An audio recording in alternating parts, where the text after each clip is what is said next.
नमस्कार दोस्तों, आज हम फिर से हाजिर है अपने रहस्य की पोटली से एक और रहस्य आपके लिए उजागर करने के लिए। जी हाँ, एक ऐसी झील जिसका नाम है रूपकुंड झील। और क्योंकि यहाँ पे पुराने काल के घोड़ों के और मानवों के कंकाल मिलते हैं, इसलिए इस झील को रहस्य झील भी कहा जाता है। ये झील है कहाँ पर और इस झील में यहाँ कंकाल क्यों मिलते हैं? ऐसा क्या हुआ था इस झील के पास? क्यों इस झील को अभी भी लोग एक्सप्लोर करना चाहते हैं? क्या है वो सारी बातें आज की वीडियो में हम जानने वाले हैं, तो बने रहिए हमारे साथ। तो दोस्तों, हम बात कर रहे थे उस झील के बारे में। तो क्या रहस्य है उस झील का? सबसे पहले तो हम ये जान ले कि ये झील जो है वो हिमालय में त्रिशूल पर्वत के पास है और आसपास के लोगों ने उस झील को रहस्य में झील का नाम दे दिया है, या फिर हम कहें इस झील को कंकाल झील भी कहा जाता है, क्योंकि यहाँ भर भर के कंकाल मिलते हैं। पर आखिर ये सारे कंकाल हैं किसके? कौन से हैं वो लोग जिनके कंकाल यहाँ पर हैं? और वो कंकाल यहाँ आए कैसे? क्या कोई युद्ध हुआ था? क्या हुआ तो ये झील जो है वो कंकालों से भर गई? पर यहाँ बहुत सारी थ्योरीज जो हैं वो दी गई थी कि शायद जापानीज के लड़ाई के टाइम पे उन जापानीज के ये कंकाल थे। पर नहीं, ऐसा कुछ भी नहीं था। इस झील के आसपास कोई नहीं रहता। जी हाँ, रहेगा भी कैसे? क्या आप कंकालों के बीच में रह पाएंगे? इस झील के आसपास कोई नहीं रहता और इसकी ऊंचाई है 5020 मीटर, इसकी गहराई है 3 मीटर तक। और ये जो झील है ये अपना आकार अक्सर बदलती रहती है, लेकिन अक्सर देखा जाता है कि कम से कम 40 मीटर की चौड़ी ये झील हमेशा रहती है। इसके आसपास बर्फ और पहाड़ है। यहाँ पे रूपकुंड ट्रैकिंग अगर आप गूगल पे भी डालेंगे तो रूपकुंड ट्रैकिंग के लिए बहुत ज्यादा प्रसिद्ध है, बहुत ज्यादा फेमस है। यहाँ पे ट्रैकिंग की जाती है। आने वाले आगे हम आपको बताएंगे कि यहाँ पर ट्रैकिंग पे बैन भी लग गया था, पर वो बैन किस लिए लग गया था ये भी हम आपको बताएंगे।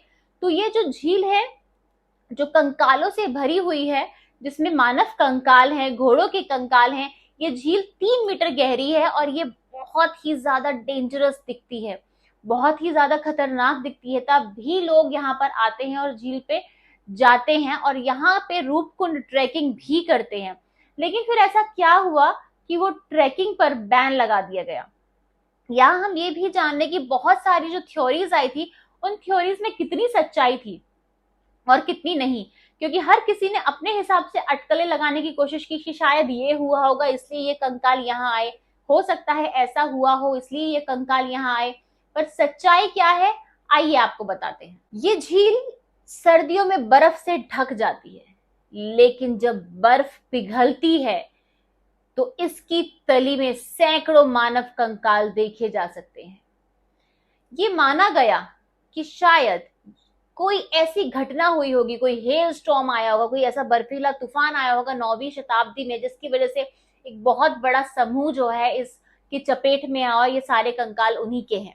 लेकिन जब और जांच की गई तो मालूम पड़ा, उन्होंने ये तथ्य दिए कि नहीं, ये 3 समूहों के कंकाल हैं, मिलकर 3 समूहों के कंकाल हैं, जो कि एक 1800 ईस्वी और एक 800 ईस्वी की दो अलग अलग सेपरेट घटनाओं में, दो अलग अलग घटनाओं में उन लोगों की मौत हुई है।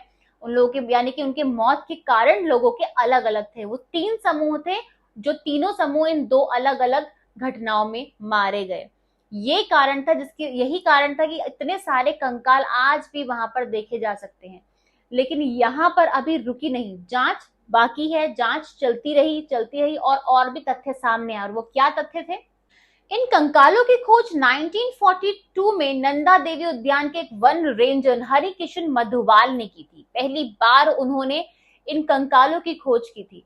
उस वक्त ब्रिटिशर्स को यह लगा था कि शायद जो जापानी आक्रमण वाले हैं, जो छुपे हुए थे शायद आक्रमण करने के लिए, ये सारे कंकाल उन जापानी के हैं। लेकिन बाद में पता चला कि नहीं, ये उन जापानी के नहीं हो सकते, क्योंकि ये जापानी के अगर होते तो ये थोड़े नए कंकाल होते। लेकिन ये कंकाल जितने पुराने थे, उससे ये साफ पता चलता था कि ये जापानी लोगों के तो नहीं थे, जो आक्रमण करने के लिए छुपे होंगे उनके तो नहीं ही थे। जब नदी में वो कंकाल दिखते हैं, उसके साथ साथ कई लकड़ी की कलाकृतियां, कई चमड़े की चप्पल, कई अंगूठियां, कई लोहे के भाले भी नजर आते हैं।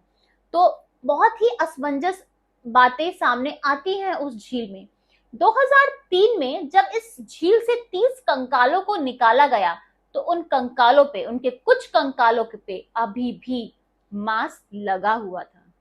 इससे रिलेटेड एक स्थानीय कथा भी है और उस कथा के अनुसार कन्नौज के राजा जस धवल अपनी गर्भवती पत्नी बलम्पा के साथ नंदा देवी के तीर्थ पर गए थे। उनके साथ एक नृत्य की टोली और उनके काफी सेवक भी थे और इस पूरी की पूरी मंडली, इस पूरी की पूरी राजा की जो सेना थी, राजा के जो सेवक थे, राजा रानी, सबका सामना एक ओलों के तूफान से हो गया और जिसके कारण यहाँ पर इस झील के निकट उन सब की मृत्यु हो गई और ये सारे के सारे कंकाल जो है वो उन्हीं के हैं। ऐसे कई तथ्य, ऐसी कई थ्योरीज सामने आई, बट हमें ऐसा लगता है कि जितनी बार भी रिसर्च की जाएगी उतनी बार अलग अलग तथ्य, अलग अलग थ्योरीज सामने आएंगी, क्योंकि इतिहास अपने गर्भ में क्या लेकर बैठा है ये कोई नहीं जानता। हम सिर्फ रिसर्च कर सकते हैं, सिर्फ अटकलें लगा सकते हैं, कुछ साइंटिफिक रीजंस देके कुछ बातों को, कुछ थ्योरीज को प्रूफ कर सकते हैं, बट असलियत तो सिर्फ इतिहास ही जानता है और इतिहास तो गर्भ में है इतिहास के। तो आइए एक बात यहाँ हम और जानते हैं कि रूपकुंड जो ट्रैक है वो काफी सारे ट्रैकर्स को ऑफ कोर्स आकर्षित करता है, उनका अट्रैक्शन का पॉइंट है क्योंकि वो इतना ब्यूटीफुल है। तो सारे के सारे जो ट्रैकर्स है वो वहां जाना चाहते हैं, बट अब इससे हुआ क्या कि जो रूपकुंड ट्रैकर है उसको वहां तक पहुंचने के लिए, वहां तक जाने के लिए बहुत सारे मैदान रास्ते में पड़ते हैं, ऊंचे ऊंचे पहाड़, ऊंचे ऊंचे घास मैदान, जिसमें कि अलग अलग तरह के पौधे और अलग अलग तरह के जानवर पाए जाते हैं।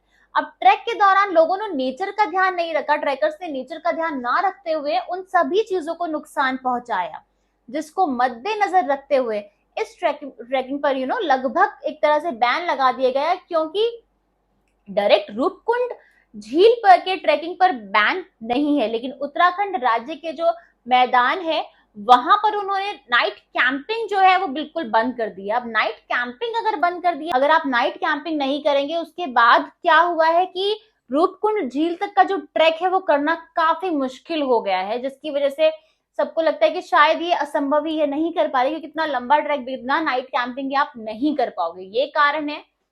बट हाँ, आज भी ट्रैकर्स के लिए एक बहुत ज्यादा आकर्षण का केंद्र है रूपकुंड झील के बहुत सारे रहस्य जो लोग जाना चाहते हैं, जानना चाहते हैं और वहां जाके देखना चाहते हैं कि वो कैसा है, कैसा दिखता है।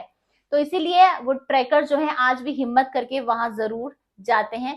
तो हम आज की वीडियो में ये आपको बताना चाहते थे कि क्या है रहस्य रूपकुंड झील का। ऐसी ही वीडियो, ऐसे ही तथ्य, ऐसी ही रहस्यमयी बातें और ऐसी ही रहस्यमयी रोचक कहानियां अपने इतिहास से हम आपके लिए लेकर आते रहेंगे। अगर आपको लगता है कि कोई ऐसी कहानी या ऐसी कोई रहस्य है जो हम अपने वीडियो में कवर करें तो हमें कमेंट सेक्शन में जरूर बताइएगा। तो आज की वीडियो में इतना ही। प्लीज इस चैनल को सब्सक्राइब कीजिए, वीडियो को लाइक कीजिए, शेयर कीजिए और बेल आइकन को प्रेस कीजिए ताकि आपसे कोई भी वीडियो मिस ना हो जाए। ठीक है, आज की वीडियो में इतना ही। नमस्कार, जय श्री कृष्णा।